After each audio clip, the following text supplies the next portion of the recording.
Assalamualaikum warahmatullahi wabarakatuh.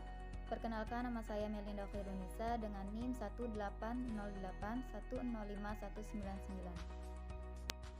Perkenalkan, nama saya Muidah, NIM 18081051168.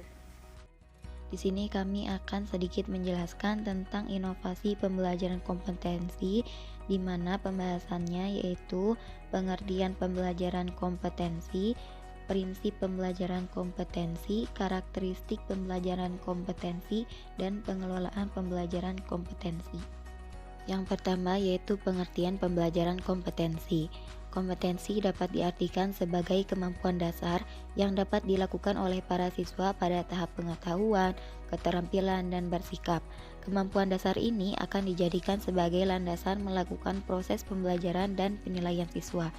Kompetensi merupakan target, sasaran, standar yang sebagaimana telah dijelaskan oleh Benjamin S. Bloom dalam teori-teorinya yang terkenal itu, bahwa menyampaikan materi pelajaran kepada siswa penekanannya adalah tercapai sasaran atau tujuan pembelajaran atau instruksional. Penyusunan materi pembelajaran kompetensi mencakup 3 komponen utama yang harus dikuasai siswa, yaitu kompetensi dasar, materi pokok, dan indikator, di mana masing-masingnya akan dijelaskan sebagai berikut. Yang pertama, kompetensi dasar atau kemampuan dasar, yaitu tujuan pembelajaran dari materi yang akan diberikan kepada siswa sesuai dengan taksonomi Bloom. Yang kedua, materi pokok. Materi pokok adalah materi pelajaran yang disajikan kepada siswa berupa penjabaran subpokok bahasan dari awal semester sampai akhir semester secara terstruktur. Dan yang terakhir, indikator.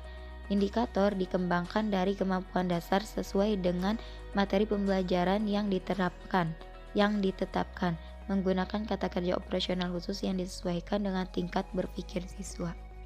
Oke, selanjutnya yaitu prinsip pembelajaran kompetensi.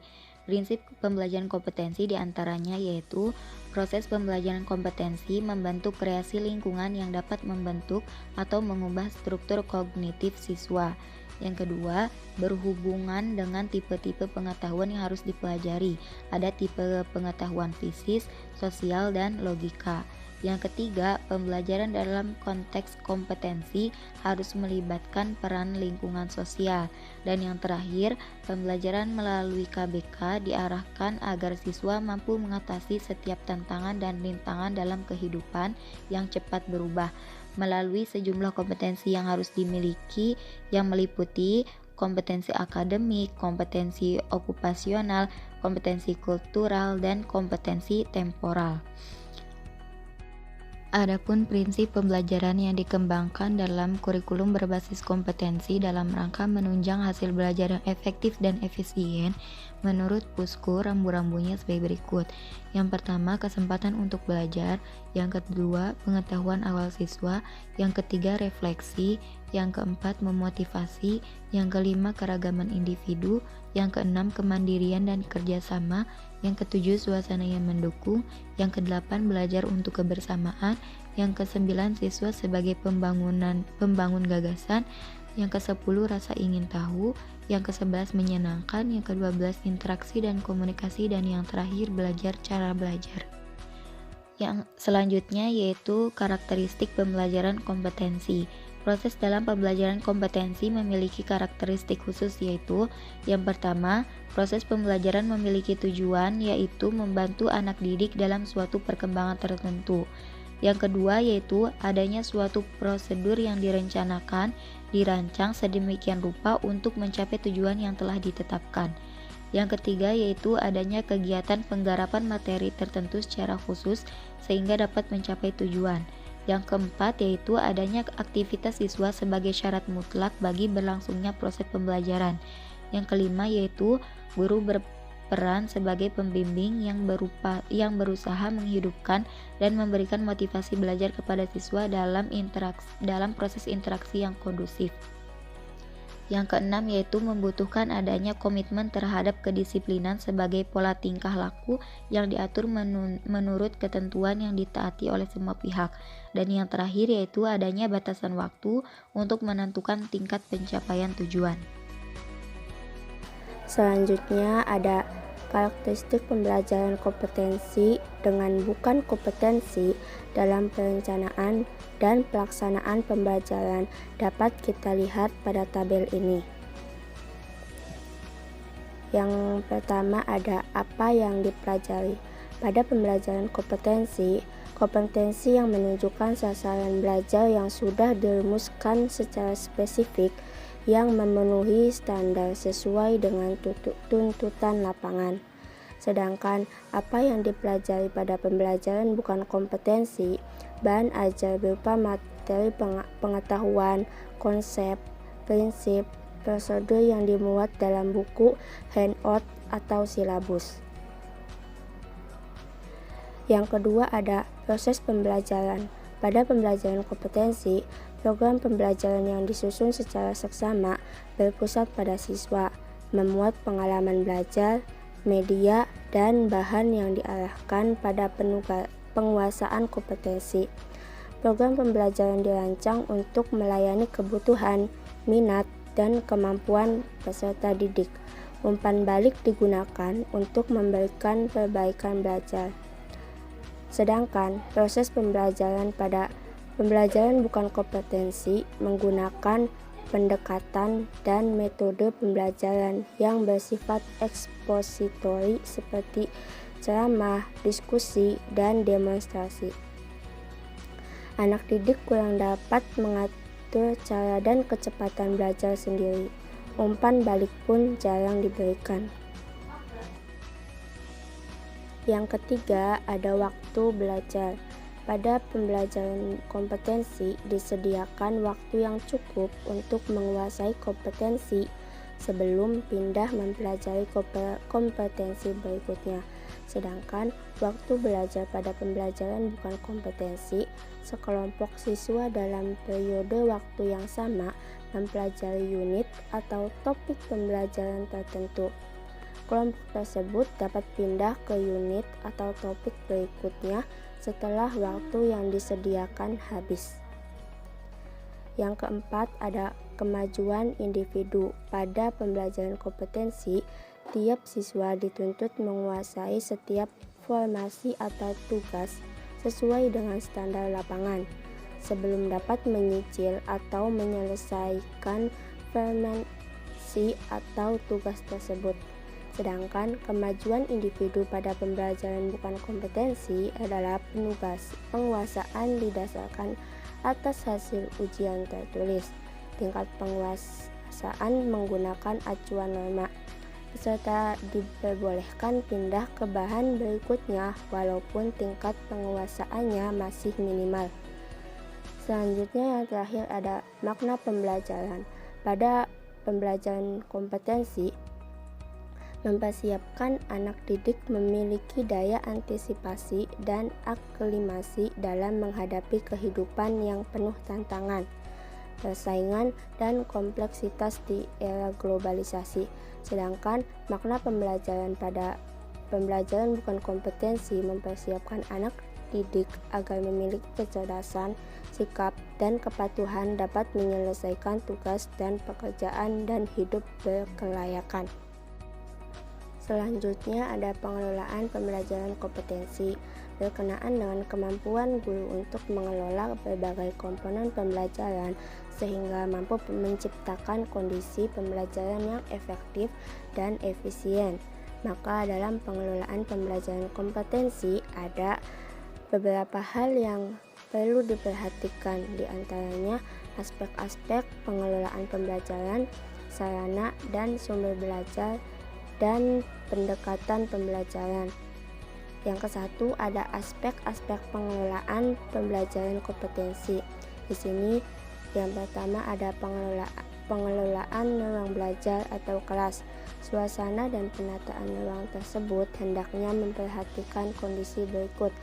Yang pertama ada aksesibilitas, yakni siswa maupun guru mudah menjangkau alat dan sumber belajar. Yang kedua, mobilitas, yakni siswa dan guru mudah bergerak dari suatu tempat ke tempat lain. Yang ketiga ada interaksi, yakni memudahkan terjadinya interaksi antara guru dan siswa dengan siswa. Yang keempat, ada variasi kerja siswa, yaitu memungkinkan siswa bekerja secara individu atau kelompok. Yang kedua, ada pengelolaan kegiatan pembelajaran kompetensi. Kegiatan belajar siswa perlu dirancang sedemikian rupa sehingga sesuai dengan tingkatan kemampuannya. Seorang guru dituntut untuk menciptakan berbagai bentuk kegiatan pembelajaran, sehingga siswa secara optimal mengembangkan kemampuan dirinya dengan berbagai pengalaman belajar. Yang ketiga, ada pendekatan kegiatan pembelajaran kompetensi. Pendekatan merupakan langkah-langkah pembelajaran yang dapat dilakukan untuk mencapai tujuan secara efektif dan efisien. Paling tidak melingkup 4 aspek.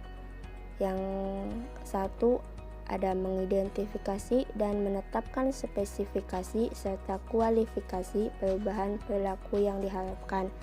Yang kedua, memilih cara pendekatan pembelajaran yang tepat untuk mencapai standar kompetensi dengan memperhatikan karakteristik siswa sebagai subjek belajar. Yang ketiga, memilih dan menetapkan sejumlah prosedur, metode, dan teknik kegiatan pembelajaran yang relevan dengan kebutuhan pengalaman belajar yang mesti ditempuh siswa. Yang keempat, ada menetapkan norma atau kriteria keberhasilan sehingga dapat menjadi pedoman dalam kegiatan pembelajaran, terutama menilai kemampuan suatu jenis kompetensi tertentu. Selanjutnya, pada pengelolaan pembelajaran kompetensi yang kedua, ada sarana dan sumber belajar.